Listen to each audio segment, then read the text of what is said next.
أهلا ومرحبا بكم وأسعد الله أوقاتكم.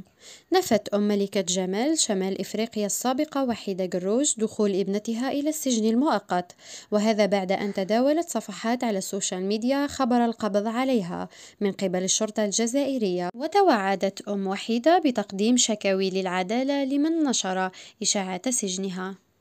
خير وجاز عليكم بخير العام، وانا جاز عليا كحل. واش نقول لكم يا جماعه؟ يا اللي راكم تهضروا، ويا اللي راكم تحلوا في فمكم، ويا اللي راكم تشتفاو، وحده ماهيش في الحبس، حسبي الله ونعم الوكيل. اللي راه يدير في البوليتيك واللي راه يهضر عليها صافي حيده تبين لكم ما بقاش بزاف. بالكم بك تندموا الشي اللي راكم ديروا فيه، الشي اللي راكم ديروا فيه واللي راكم تهضروا فيه بالك وتندم نهار اللي تخرج. ما بقاش بزاف، حسبي الله ونعم الوكيل.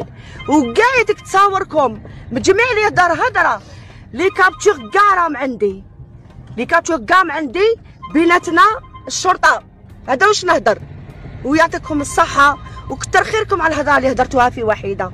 معليش ومني لكم